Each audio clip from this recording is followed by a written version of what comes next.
Hey, Kagurabachi theorist, I know it's coming. Tell me who you think Joji's related to in the present Oh timeline. God. Was the best guy around. What about the people he murdered? What murder? Welcome back to the Hishaku Hideout, a weekly podcast where we talk about the latest chapter and everything Kagurabachi. I'm here with Dice, Yo. and today we're getting into chapter 115, but before we begin, I'd like to remind everyone, if you could like the video, subscribe to the channel. It means a lot. We've actually just opened up the channel to getting members and all that, so feel free to join us as members. We do have things coming up for that. And as well, I'd like to shout out our first two members, Beatrice and Amity Matake. You know, appreciate both of y'all. Y'all are goats. And I guess let's hop into the chapter review. Hey, don't forget about the Discord server as well. Oh, that's a good shout. I'm totally slacking because that was the point of it, that whole spiel as well. We do have a Discord as well. Since we've hit 500 subs, thanks for everyone supporting us. We decided to open up a community Discord. It's already been pretty cool in there. We've already got like 40 members, and every day we getting conversations, memes, or whatever. So feel free to join. The link will be in the description. And now, unless Dice, you have anything you want to add, sir? No, that's it. All right, my bad for forgetting the Discord. But let's get into this chapter. We have a kind of a yap session, but pretty interesting one. I did like this chapter. I agree. I mean, my immediate reaction upon like opening the chapter was like, who the hell is this Joji guy, bro? Because he gets name dropped first text box, first panel. Like I told you this, we've had characters around for way longer than, obviously way longer because this is his first time he shows up. But guys like Hishaku and other people that have been around for way longer, yet this guy just pulls up, gets his name revealed. He's moving like crazy as well, getting glaze. I'm like, who the hell is this guy? Right, like he's like Bird Person from Rick and Morty mixed with Robin. He's a sidekick ass. But yeah, hey, it's pretty crazy. Like you mentioned, like he's moving crazy this chapter. He kind of is. Like this dude's legit. It's so funny. He just this random character design just pops up out of nowhere, and like he's the real deal. Like, and he even like wields like a really nice sword by this person Kazafune, which me and you both kind of talked about. Like maybe that was Kunishige's teacher, whereas you posed the theory that maybe it's one of the treasures of Japan, or excuse me, he's one of the treasures of Japan.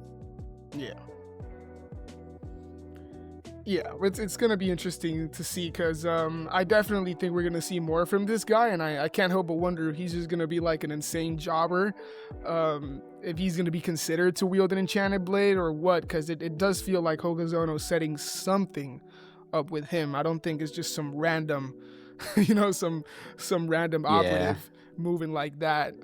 So I think, I think we should keep an eye out to what's going to happen. Yeah, that dude would like when we see Shiba later on teleport in, he has like a spirit signature that appears before he actually appears, and we see Subaru react to it, but this dude Joji's also right there with him, like reacting to it. So it's pretty crazy that he did that. Yeah, like pretty crazy feat. yeah, from what we know about like Shiba in this world, and how he just basically no diff fall damages everyone damn near. Yeah, and hey, speaking of Shiba, it seems like he's been doing whatever the hell he wants since day one.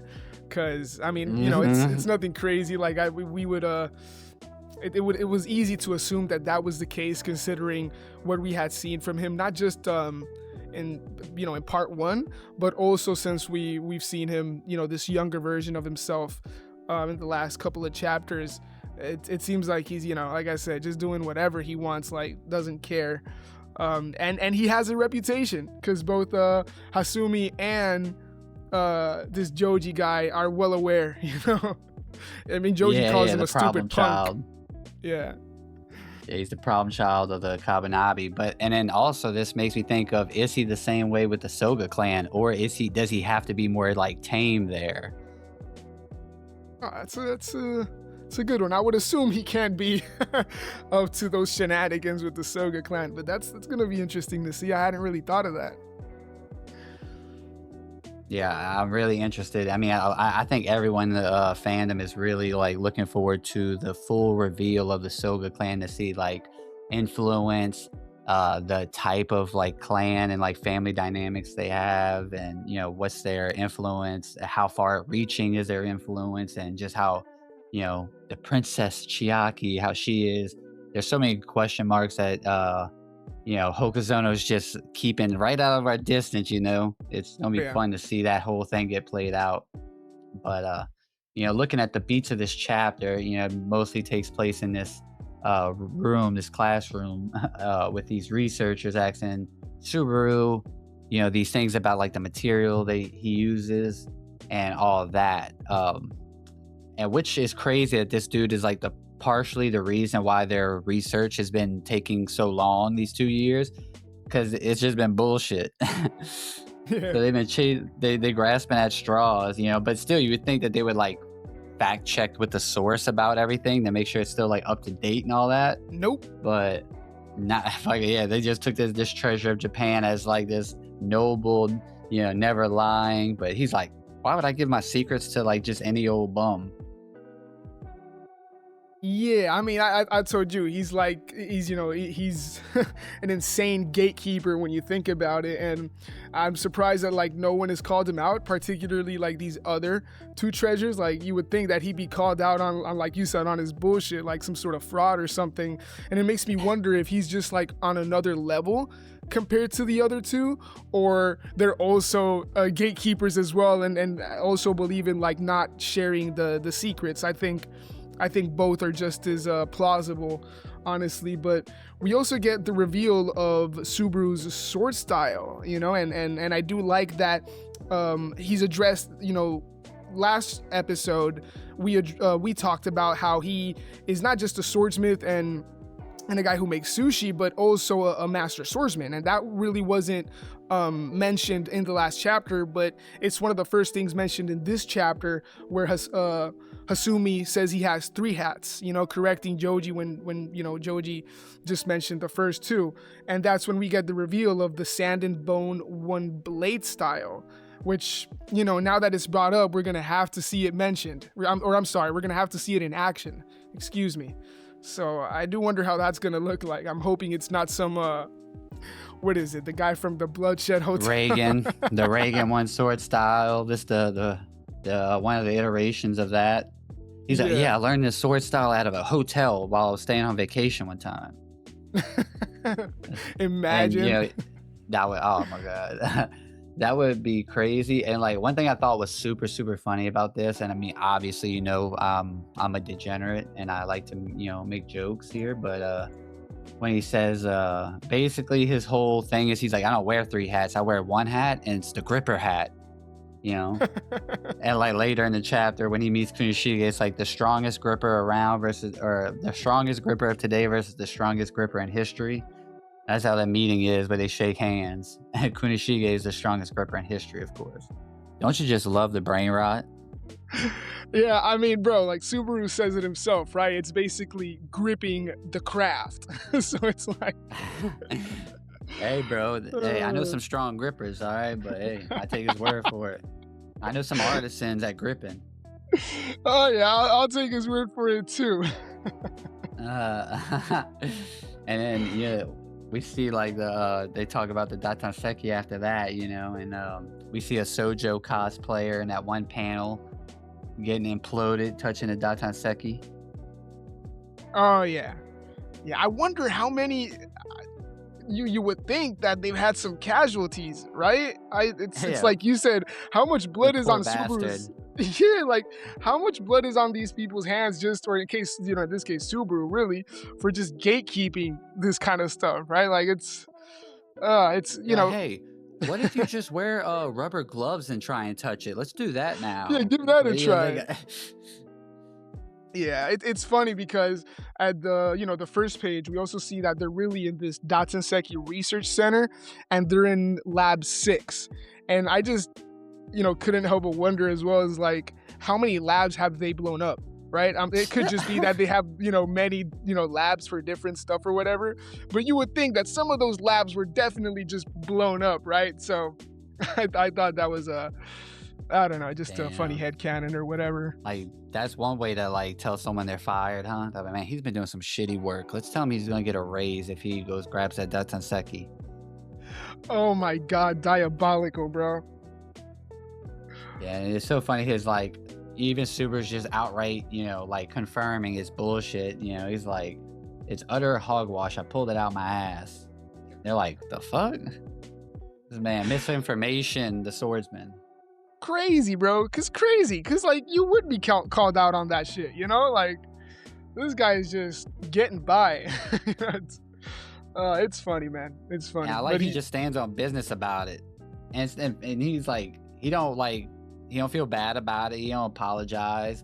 Instead, he just throws a pencil at Robin, bird person. Yeah, the guy with the bull piercing, horrible septum. Looking at like, come on, like bro. a Zodiac from Hunter. I'm telling you, man. That pencil had no chance against bird person, man. Yeah, man. Again, like, even Subaru's like, you're a good sword fighter. Come. It's like, what the hell? Chill. I do like, and then, that's where we get the name drop of Kazafune, and even then, like, Subaru's like, yeah, but check this shit out. And whips out another sword, his latest work. He's like, I just threw this together with some scrap iron and, ordinary steel. Yeah, it's neither here nor there, but that is what made me think that this guy Kazafune could be one of the treasures, because the way Subaru responds to that is like, yeah, that's all good and all, but check mine out. Yeah, I didn't ask you. I don't care. Check this shit out. Yeah, you'll see the difference. So I'm loving Subaru just like, so fuck far. Kazafune. He's like, just fuck him. Imagine. Yeah, and then we see like just the fact of his sword like changes the atmosphere to where like these people who aren't like familiar with battle, it's like the bloodlust, or that crazy change of pressure just by unsheathing one of his swords makes them, it's like tantalized to them getting chopped up. Like it makes them almost like see an illusion. It's like that's crazy. Yeah, I mean, it is crazy is the right word, because to me, I was a bit lost for a second at just exactly what happened, because obviously the guy said, was this an illusion? But like, I wasn't so convinced at first. Like, obviously his hand was fine, but it took me a minute to kind of, put it together. I even asked you like, yo, what do you, how'd you interpret this? But yeah, the change in atmosphere is just so, drastic that we're not just talking about like feeling aura, and like, that sort of like, with like a reaction to just like to aura. It causes whole ass illusions, bro. Like it's to that degree. It's an insane, it's just, yeah, I'm almost at a loss for words here, because I thought it was just wild. Yeah, there's a series called Tank Chair where like bloodlust like makes the main character reacts to other people's bloodlust. And his like, there's someone above him, of course, like the villain, and their bloodlust is depicted, and we see that like basically just rips people to shreds when like people experience that bloodlust. It makes them think that they're getting cut up. That's what it made me think of. But we do get a mention of lightning in this chapter. Oh EBK god, upscale. I don't care. I know where you're. Oh my god. I knew, bro. I knew you were gonna bring up Ibuki. When I saw the lightning, I was like, "This guy's gonna just find a way." In the blade, Ibiki is the blades. Oh my god. Ibiki is an EB himself. Agenda. Yeah. I'm gonna get cooked. If I'm gonna get cooked in the live streams we have in the middle of the week, I'm at least gonna say it here without getting cooked. The comment section, I can look away. Yeah, I mean, through that kind of analogy with the lightning is that we get the reveal of the sort of spirit energy veins, or veins of spirit energy, which is essentially like the actual science, I guess, behind why Subaru's blades are able to channel spirit energy are able to be like perfect conduits or smooth conduits of spirit energy. Hokuzono is able to, Subaru is able to like design the veins in a specific way to where it circulates with zero waste, purely to slice, as he says. So I thought that's very interesting, and I do like how, one of the things about Kagurabachi, in my opinion, was that the power system was pretty bare bones, outside of like the enchanted blades especially. And even though this is very much, going to be applied to the enchanted blades, I do enjoy how we're starting to get into that now, right? And we're starting to dive into the specifics of how spirit energy flows, especially in these katanas, right? It's not just as simple as, oh, well, you imbue it with your spirit energy, right? It's like there's a science to it, right? There's a craft to it, and I do enjoy that. Like what Kaguri talk, like that moment with Kaguri when we see Chihiro and them, they talk a lot about usage of spirit energy with the sword and all that. Yeah. And now this like just furthers deepens that with like another layer to like the crafting aspect of swords, to basically be a good partner to that like relationship, I guess it would be a better word. And it's cool. We also see like Subaru created the title Enchanted Blade. He's the first one to like just name drop that. It could bring life to a truly enchanted blade. Yeah, he said the thing. He said the thing. Yeah, it's like that Leo DiCaprio gif pointing at the TV. Yeah. By the way, we talked about this a little bit, but I didn't mention it. Subaru is definitely like 5'6", 5'5". Oh God, here we go again. he gotta be. And I mean, I'm not saying that's an issue. Short King say, like I say, I was getting cooked in the live stream for only being 5'9". Apparently our whole community is 6 foot tall. Yeah, they're looking like some of the guys in here, right? Like Joji's tall as hell. We got a bunch of Jojis and shit. Even Subaru's pupil is like tall as hell, bro. That Mulan extra looking character. Oh man. Yeah, I do like how, we get the tease, and this is right before Shiba teleports in, on, again, the science behind these veins of spirit energy. Subaru thinks that if he creates the appropriate veins, it should be possible to control it. And so, again, that's another thing I'm looking forward to now is like, is he, because we know Kunishige is the one who ends up forging these, right?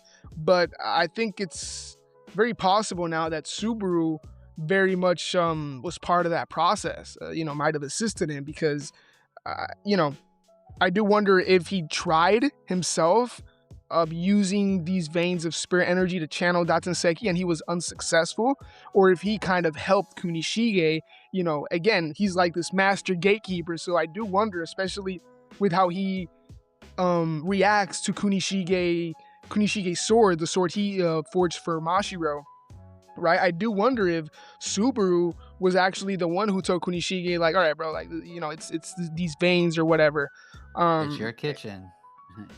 Yeah, I mean, we know that Kunishige's blades are already pristine, again, because he sees Mashiro's sword, and Mashiro is a sorcerer. So I do wonder if he has the same strategy of these veins of spirit energy, or is just something completely different.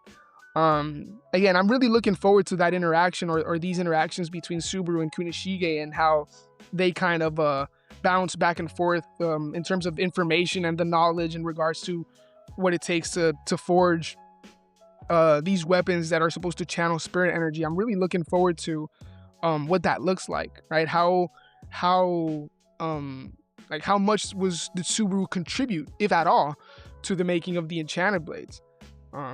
Because again, Kunishige just seems to figure, what takes these guys a bunch of time to figure out, Kunishige just seems to pick it up in no time. And it would be interesting to see if like these veins is something that Subaru thought only he could do. And like we see towards the end, it's actually him realizing that Kunishige, somehow jumped to that same conclusion as well. So again, I've said this a couple of times already. I've said this in previous episodes as well, but I'm really looking forward to how those two interact. Yeah, and let's see.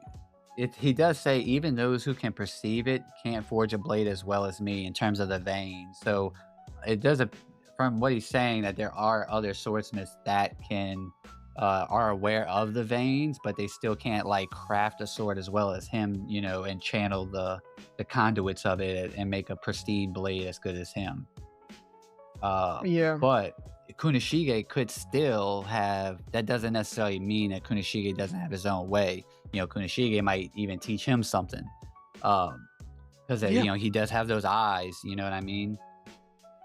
Yeah, like there could be a more efficient way, right? Yeah, it could be a more like streamlined way, but only Kunishige could see it because of the eye, those great eyes that he has.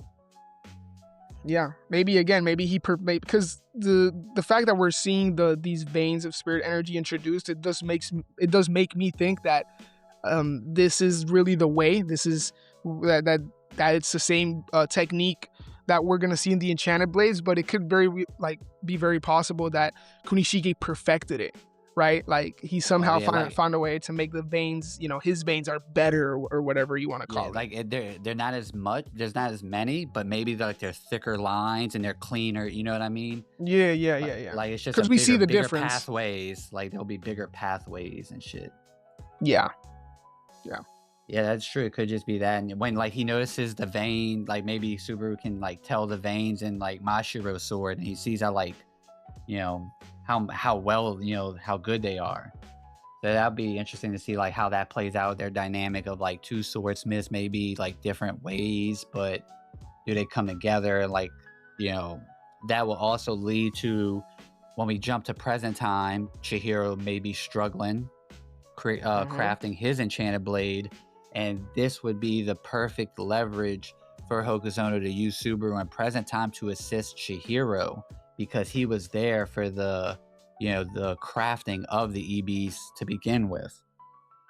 So it makes sense for him to still be in the story because he's the one who's going to help Chihiro.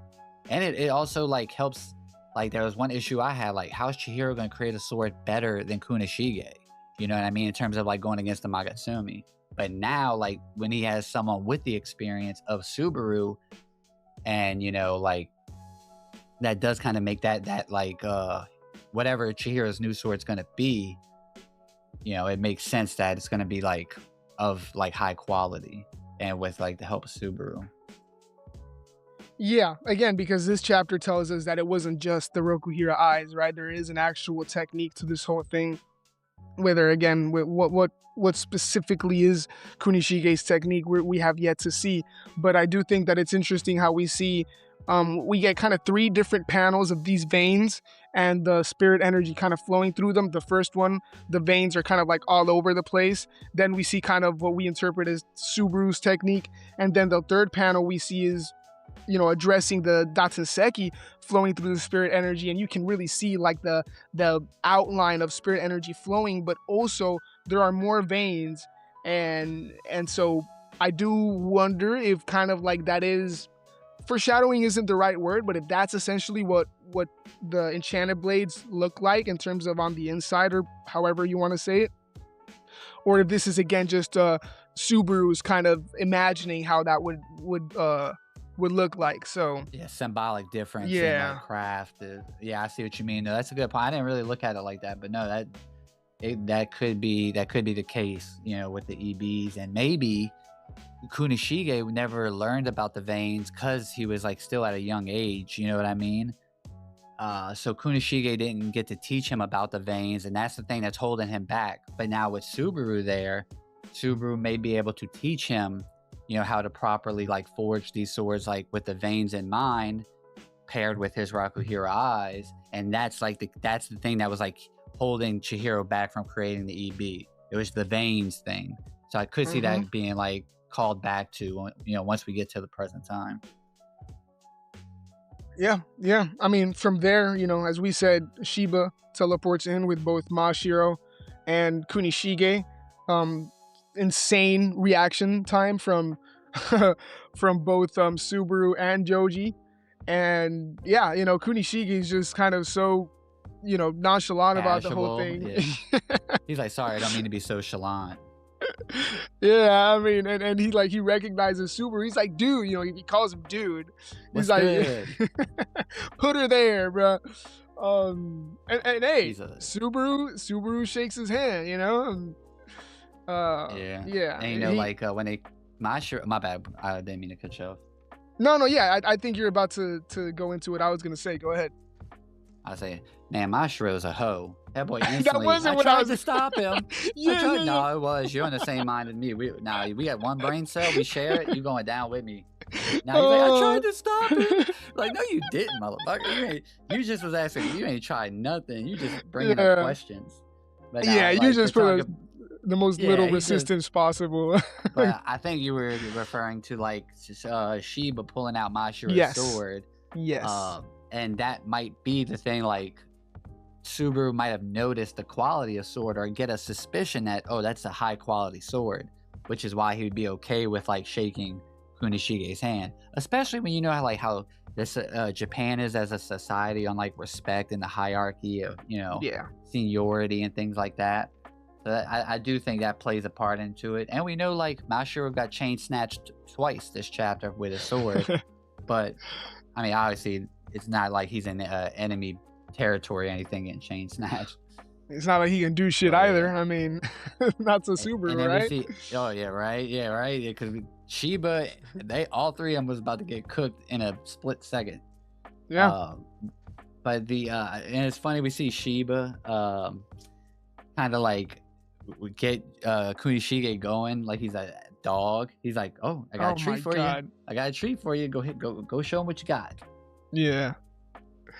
And I mean, I do love that. One thing I want to say real quick though is Kunishige. I think Kunishige's character is exceptional. Like he is literally like, I really really like Kunishige's character. He doesn't try to argue why his name isn't renowned. He's just like, I can't argue with that. Like he isn't trying to make excuses. He isn't, you know, he doesn't really care like how others perceive him, you know, because he knows his work. He's confident in his work, obviously. So like I really love like the small little, you know, character moments that, you know, by themselves aren't huge, but when you really look at like what they're about and everything like that, the nuance to his character is really subtle and nice. Yeah, and like even though Kunishige has behaved completely different, you know, compared to what we've seen from Chihiro, I think in that specific panel that you mentioned about when he says I can't argue with that, we see a little bit of like the same attributes that we've seen from Chihiro in terms of like underselling himself, right? Because that is in response to Subaru's pupil saying, oh, if you've made that many sword and nobody's heard of you, doesn't that mean that they're... Yeah, and he's like, well, yeah, I guess so. But like, he's definitely just selling himself short. And before that, and I'm sure this is why you were talking about like Kunishige's character, because this is the chapter where, you know, and we talked about this, where like we see why exactly Kunishige hasn't just sold blades to anybody. And he says it like, because the pupil accuses him of breaking regulations of forging more than one katana, two katanas a month, right?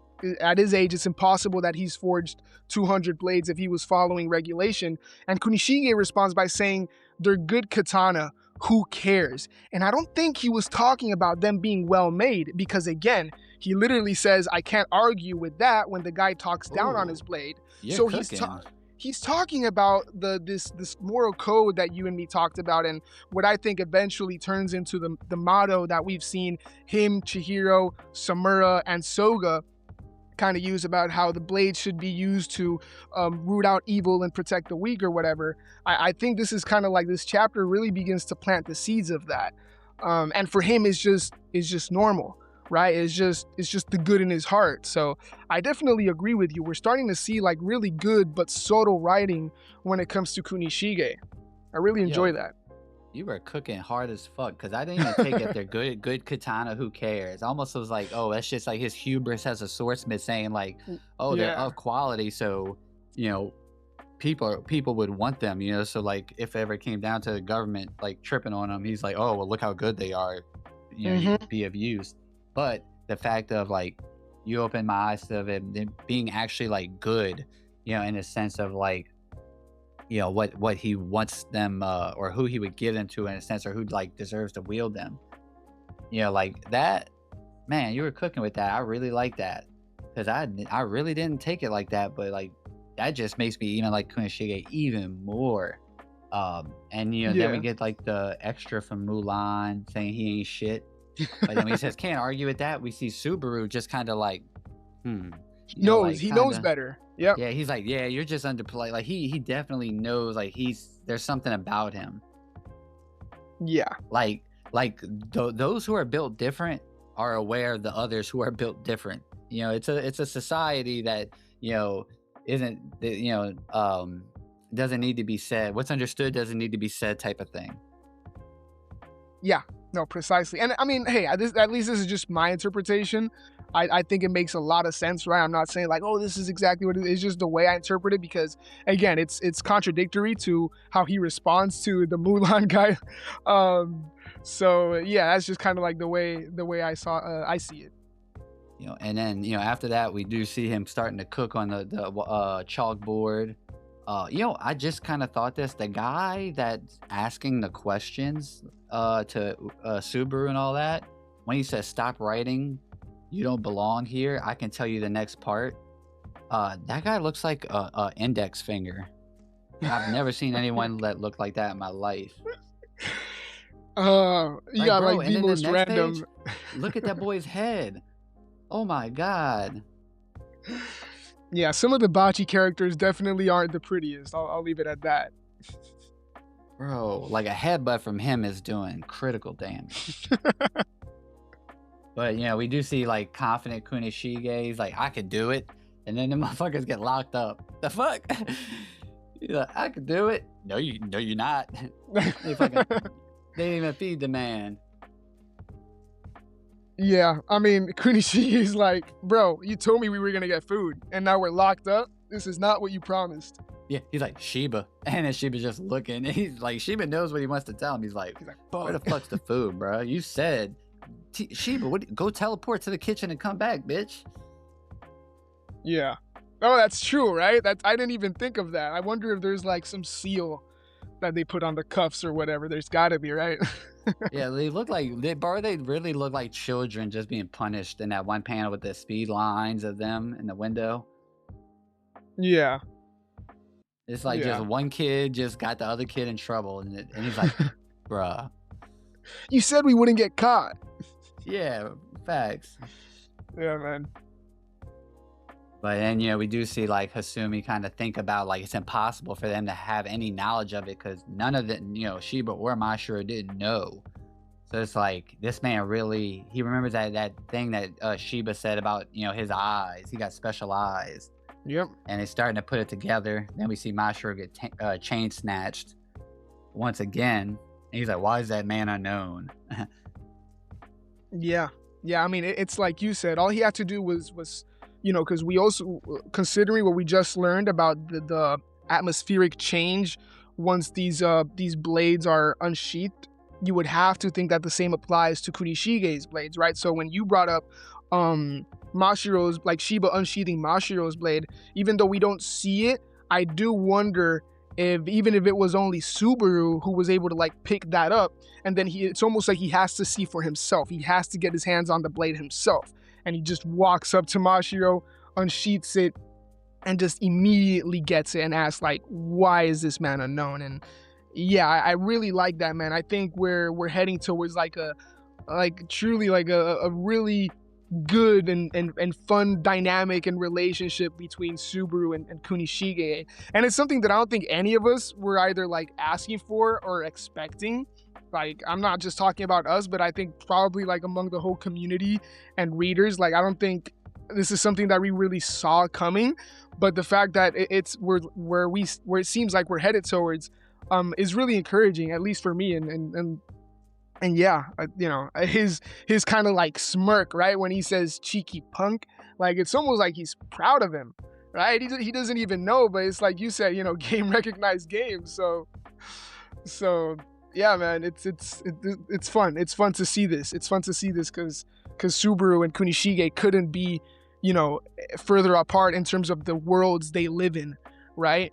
But they're gonna bond over this craft, right? This gripping craft. Okay, buddy. No, I'm kidding. But yeah, it's fun, man. It's fun to see. Be the best gripper you could be. Subaru probably said that once. Yeah, when Probably. he says cheeky punk, I almost look at it as like, man, he almost looks at it like you're downplaying yourself and you're making quality like this. Like, are you almost like, are you downplaying me? Like a treasure of Japan? Like talking, like, because Subaru is very confident and, he really shows, he's cocky about like his swords. You know what I mean? Like he just kind of flaunts, and shows a hubris. And I think like Kunishige not being like that when he did damn well could, maybe you might see Subaru next chapter say something like, oh, he makes swords comparable to me. Because I don't know if he's going to outright say he makes a better sword than him at this point. Maybe like we kind of talked about, he might bring that up after like the first enchanted blade. And that's when he'll say, oh, he now has surpassed me. But either way, I like this chapter. Not a whole lot of like, actual like action happening, obviously. But I do like the information we get, the characterization in it. Yeah, I mean, with what we see from Hasumi in terms of like when he's thinking about like how Kunishige, like how the hell could Kunishige know? And then that's when we cut to Subaru. It really, like, Subaru, all he has to say is let him cook or I approve. Anything. Subaru's gonna say, let me cook. And then go let him forge. I'll feed him. Exactly. Let me cook and let him forge.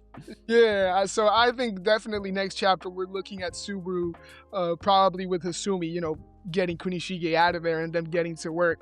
I definitely think, Kunishige is going to be eating some sushi real soon. Why'd that sound sensual? I'm What? gonna come. Oh. No, yeah, you're. I think next chapter is going to be a real like, there's no chapter next week, but the 116 I think is going to be kind of a special chapter. I got a gut feeling about it. Oh yeah, especially if we dive into that dynamic between Kunishige and Subaru, but yeah, we also see like why Mashiro is exactly wielding that sword. Shiba says, you get special treatment because I trust you. Congratulations, you're one of the chosen. And so, you and me talked about this a bit. It's almost certainly like Shiba went up to Kunishige and asked him to forge a blade for Mashiro, knowing that, like, no other blade was going to be on that level. And, because Kunishige trusts Shiba, and that's the only reason he did it, right? Because I don't think Kunishige would just be, like we know, he wouldn't be forging for anybody, especially someone who he doesn't know.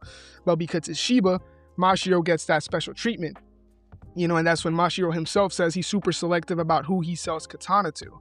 And again, you talked, like you mentioned Kunishige's writing, and this has a lot to do with it. The fact that Kunishige is willing to starve, right, just because he has a moral code about like who he hands these blades to, speaks volumes about his character. It is really intriguing because, again, talking about like stark differences, we see like how Kunishige looks and in the way and the conditions that he lives in and how he carries himself. It has nothing to do with his moral code, right? Like those two things there isn't like any sort of correlation there at all. Besides the fact that he's willing to live under those conditions because he has that moral code that I'm talking about.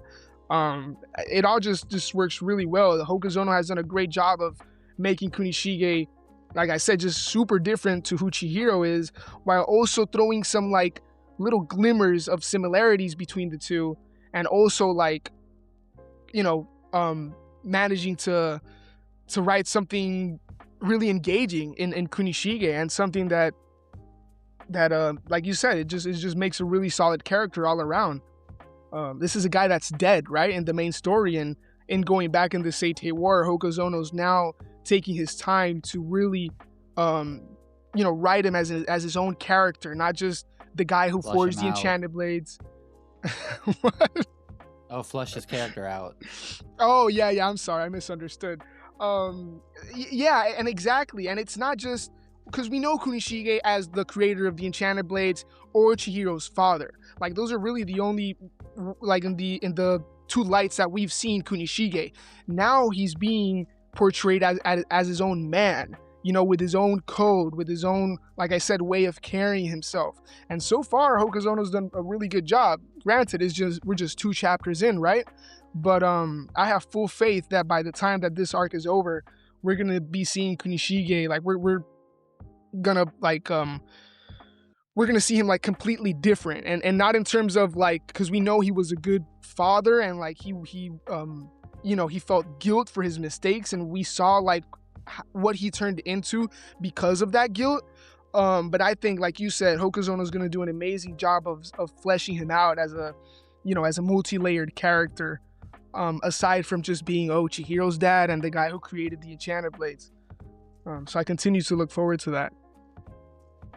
Facts. Yeah, his characterization, I think, is gonna be real special. Kunishige's beating the allegations so far. Like, that man had some pretty heavy allegations thrown at him for quite some time, and we're seeing that, like, the perception of Kunishige, in the first 112 chapters is already like drastically changed for the most part in the first 3 chapters of the part 2. Yeah, no, man, I couldn't agree more. Love it. Love the writing, Hokuzono. You deserve a break. I know it's production issues. There's a reason why for next week's break. Me and Dice will talk about wait, before I go, Dice, you have anything else you want to add about the chapter?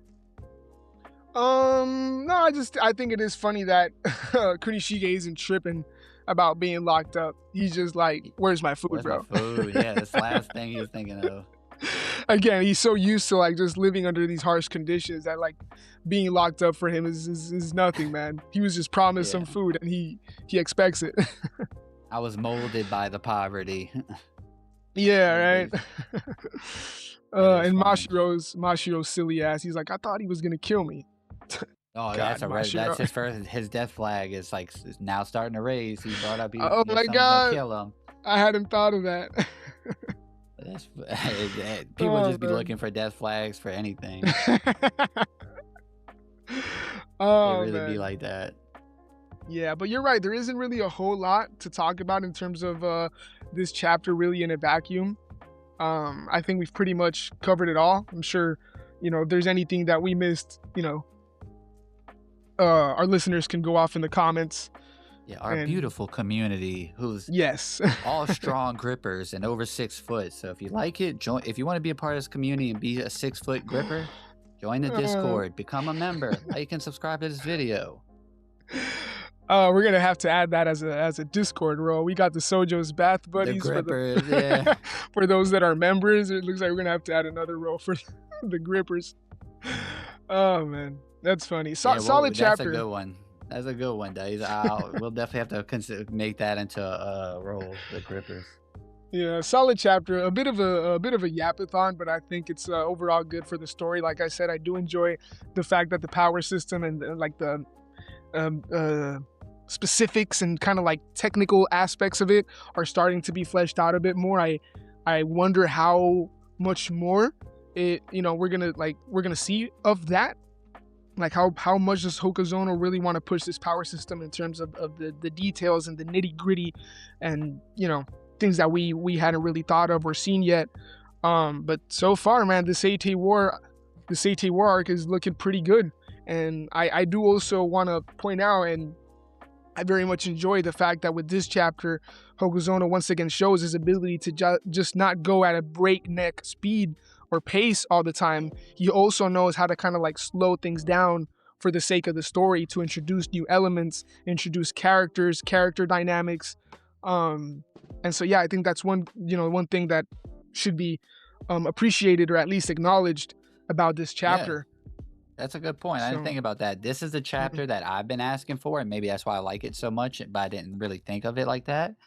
And this is the chapter that people have been asking for. So I hope there isn't like this backlash of like, man, this chapter was just yapping, as slow as like, don't let me see that. We'll get the grippers out on you. Don't let me see it. But that's a good point, Dice. I really, really like that. It should be celebrated. Yeah, yeah, yeah. Because people are quick to say, talk about like again the fast pace, right? But we should also be able to like point out when Hokazono does this kind of thing. Which, granted, he does it like few and far in between most of the time, but he proves and he shows that he can do it. Yeah, facts. Oh, I think that'll do it for the episode. Good discussion, Dice, as always. You have anything you want to bring up before we go? No, I mean, I guess the last thing would really just be I'm interested in what the the listeners and the community thinks about Joji, right? What are you guys thinking is gonna happen to this guy, right?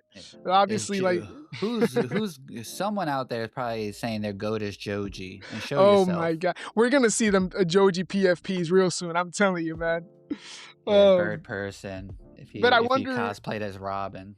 I do wonder if it's, and again, this is just me kind of like I don't know, but I do wonder if it because Mashiro and him are kind of like the only two characters who we've seen have this sort of presence. Who's got the more death flags? Does the death flag scale them? Yeah, well, pretty much, right? Like I do wonder if their fates are linked somehow, or if there's really nothing there. But yeah, I guess I'm death flag scaling. Or hey, Kagurabachi theorist, I know it's coming. Tell me who you think Joji's related to in the present timeline. Oh God. Right? It really be like that. Yeah, yeah. Yeah, we'll see. That's good. Yeah. But yeah, as Dice said, comment below. Tell us what you think of Joji, and we'll see what happens with us next week for an episode. If we'll do something or which route we're gonna go. I know Dice is working on a video right now, and I'm actually working on some too for our own channels, so you should check those out. Yep. But other than that, we'll let you know what's happening, and I'll mention again the Discord. Come Yes. chill with us, and until next time, peace. Peace.